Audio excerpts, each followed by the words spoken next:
This is Optimal Finance Daily, episode 159, Cost versus Value. Should you buy a new car or used car? Part 2, by Ramit Sethi of IWillTeachYouToBeRich.com.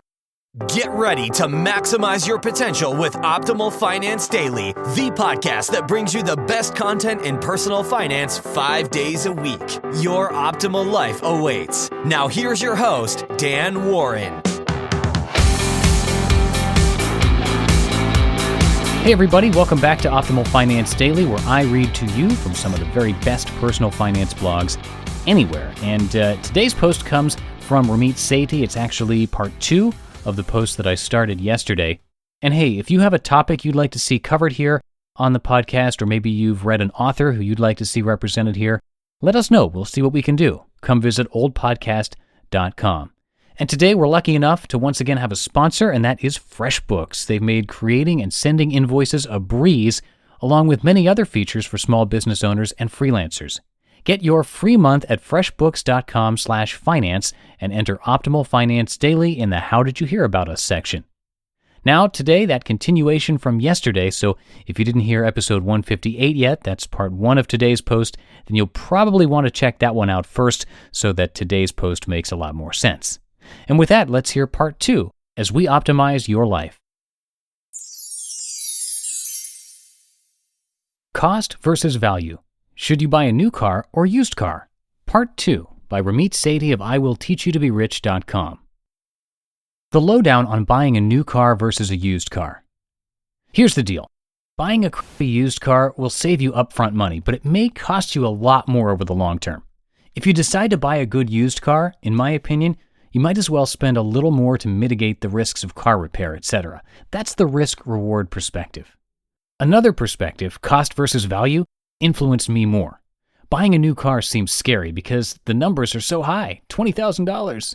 But that's what financing is for, especially at extremely low rates like 2 to 4%. You can put down as much money as you're comfortable with, but the biggest factor in my purchase was the total value concept. You can get a new car for a relatively low cost over the long term by doing a few sensible things. Now, most of the pundits who talk about buying new versus used cars seem to assume that people are completely stupid and will do things like pick a bad car that looks sexy but is a poor choice financially. For instance, a Dodge Neon versus a Honda Accord.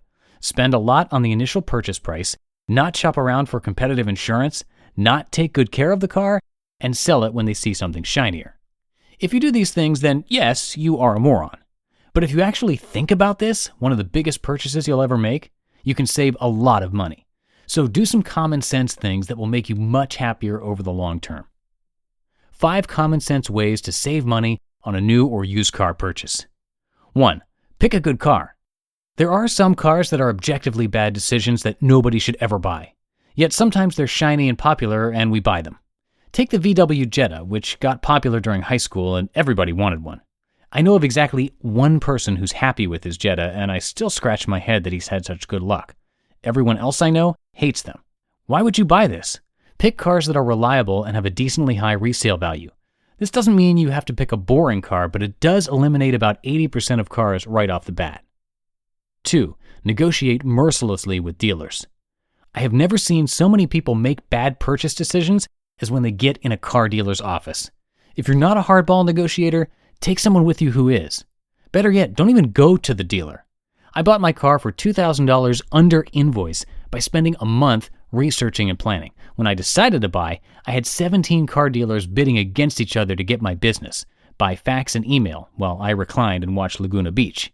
And I only went in one dealer's office, the winning one. Also, I started negotiations at the end of the calendar year when dealers are salivating to beat their quotas. Your saliva is my salvation. I highly recommend www.fightingchance.com to get more info on this technique. The $35 I spent saved me thousands. 3. Get a great interest rate. Your interest rate matters to the total cost of ownership, especially if you don't put money down to start. This is why having a good credit score matters. If you have multiple sources of good credit, your interest rate will be lower. 4. Get a straightforward loan. Don't do stupid things like getting an upside-down loan where you owe more on the car than it's worth. I know a girl who bought a new Lexus but decided she didn't like it 5 months later and traded it in for something else. She now has an upside-down loan and a distinct lack of common sense. Treat your car like a stock and plan to hold it for a long, long time. This is hard because we're judged on how new our car is. But with each year you drive your car payment-free, you're saving tons of money. 5. Your car's price is vastly dependent on its condition. Go to www.kbb.com and experiment with pricing. Try the same car in excellent, good, fair, and poor conditions. You'll see what I mean. Okay, so I decided to get a new car. Let's assume my car cost $20,000, $25K sticker price negotiated. If I can pay it off in 5 years and drive it for 3 years afterwards, I can sell my car for about $10,000. Extrapolate data from KBB and realize that it's a bit hand-wavy. That's about $1,250 a year. And it only gets better as you drive the car longer with no payments. In other words, you save more in non-payments than the car depreciates. Things to watch out for when buying any car, new or used. Now, some caveats. First, don't forget insurance, registration, repair, etc. But remember that a used car has all these things too, just in different amounts. In my case, insurance for a 5-year-old used car would save me about $100 every 6 months. Not very compelling. With a used car, the risk goes up. Likelihood of repair increases, resale value decreases. The question is whether the reward of lower payments is worth it.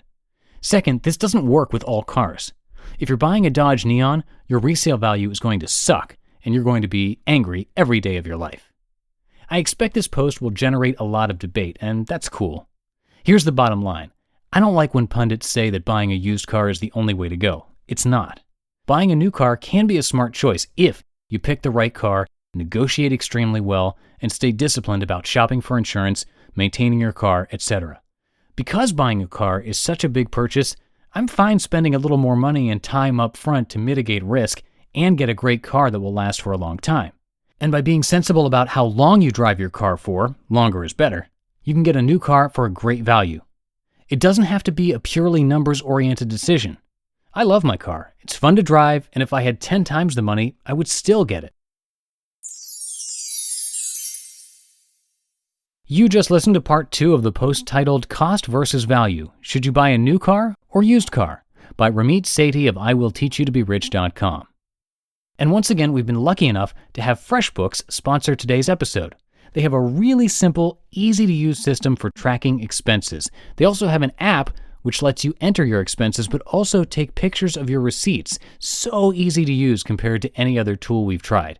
So if you're a small business owner or freelancer, not only is that worth checking out, but they've turned invoicing into such an easy process too. It only takes about 30 seconds to create and send an invoice. You can get paid with credit cards, send the invoice straight through their system without downloading anything, automatically send late payment reminders, and more. And you don't need a credit card to join. Plus, you get a month of unrestricted use just by being a listener of this podcast.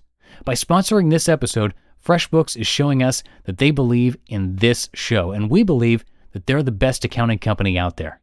To try it out for free, come by freshbooks.com/finance and make sure to enter Optimal Finance Daily in the How Did You Hear About Us section.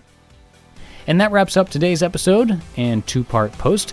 I will see you in the Friday show tomorrow, where your optimal life awaits. Hello, Life Optimizer. This is Justin Malik, creator and producer of this podcast, but also Optimal Living Daily, the show where I read to you from even more blogs covering finance, productivity, minimalism, personal development, and more from incredible bloggers like Derek Sivers, Zen Habits, Mark and Angel, The Minimalists, and all the ones you hear on this show too. So if you enjoyed today's episode and like taking amazing blogs on the go, come on over to Optimal Living Daily and subscribe to that one too. And together, we'll start optimizing your life.